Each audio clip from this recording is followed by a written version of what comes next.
ఆయన parliament speaker గా చేశారు. అలాగే అబ్దుల్ కలాం గారిని మన దేశపు రాష్ట్రపతిగా చేసింది చంద్రబాబు నాయుడు గారు. ఇది మన చరిత్ర.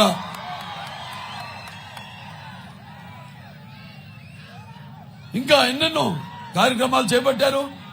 అలాగే మైనారిటీస్, అప్పుడు నాన్నగారు ఆయనకి ప్రేమకు త్యాగాలకు ప్రతీకలు ముస్లిం సోదరులు సోదరిమణులు. మన నాడు వాళ్ళకున్న భక్తి భావన, క్రమశిక్షణ, ఆధ్యాత్మికత మనకు ఆదర్శప్రాయం.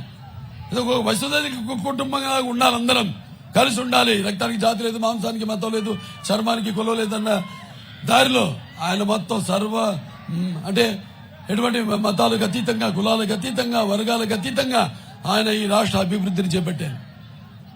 ఇలాంటివి చెప్పుకుంటూ పోతే అసలు మనం చేసిన అభివృద్ధి, మొదటిసారి ప్రవేశపెట్టిన పథకాలు కానీ ఇవన్నీ కూడా ఇక మరి ఎవరి వల్ల అందరు చెప్పుకుని పప్పం గడపడమే. ఇవాళ కేంద్ర ప్రభుత్వం అయినా ఈ ఆహార భద్రత చెప్తుందంటే ఆనాడు రామారావు గారు ప్రవేశపెట్టిన ₹2 కిలో బియ్యం ఆహార భద్రత. అలా ఎన్నెన్నో కార్యక్రమాలు చేపట్టారు. మరి ఈనాడు చూస్తున్నాం. చెప్పాలా?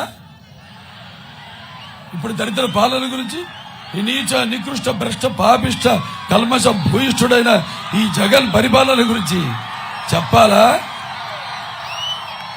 పోలీసులు అడిగండి చెప్తారు. మీకు డిఏలు వస్తున్నాయా? ఏమమ్మా మౌన్ తిప్పేసేవాడు. అలౌన్స్ వస్తుందా? సెలవులు ఇస్తున్నారా? ఏజెన్సీ అలౌన్స్లు ఇస్తున్నారా? ఎందుకు బానిస బ్రతుకు? ఉంటే ఒక రౌడీ ఇన్స్పెక్టర్ లాగా ఉండండి, లేదా ఒక లక్ష్మీ నరసింహ.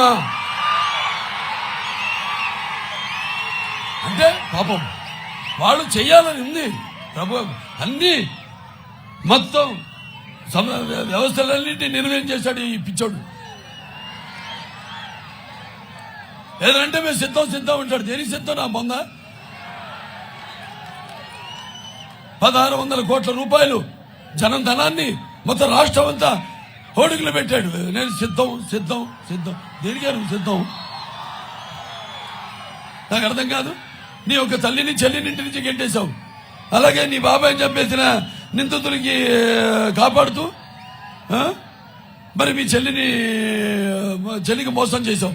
మరి దానికి సమాధానం చెప్పడానికి సిద్ధమా? లేకపోతే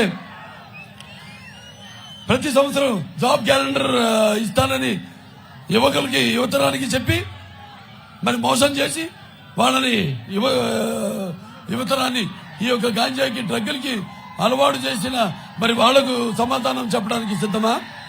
లేకపోతే ఏదైతే అధికారం వచ్చిన వారం రోజుల్లో సిపిఎస్ రద్దు చేస్తానని మన ప్రభుత్వ ఉద్యోగాలకు చెప్పాము. మరి వాళ్ళకి సమాధానం చెప్పడానికి సిద్ధమా?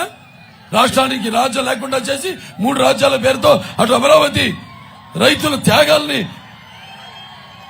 పైశాచిక ఆనందం పొందుతున్న అభాస్యపాలు చేస్తున్న మరి వాళ్ళకి సమాధానం చెప్పడానికి సిద్ధమా?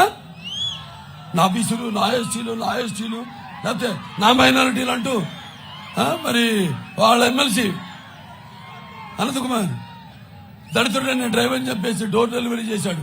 వాళ్ళకి సమాధానం చెప్పడానికి సిద్ధమా? లేకపోతే కుటుంబం రైలు కింద పడి ఆత్మహత్య చేసుకున్నారు. మరి వాళ్ళు ప్రాణాలు తిరిగి ఇవ్వడానికి సిద్ధమా? లేకపోతే మా అక్కను వేధిస్తున్నారు అని అడిగితే ఒకతను కిరోసిన్ పోసి అతని సజీవ దహనం చేశారు. వాళ్ళకి సమాధానం చెప్పడానికి సిద్ధమా? లేకపోతే పోలవరాన్ని తీసుకెళ్లి గోదావరి కలిపేసి తన ప్రభుత్వాన్ని బ్లాక్ లిస్ట్ చేసిన కాంట్రాక్టర్లకి బిల్లులు ఇవ్వడానికి సిద్ధమా? ధరలు ఇవాళ ఆకాశానికి కట్టుకుంటున్నాయి.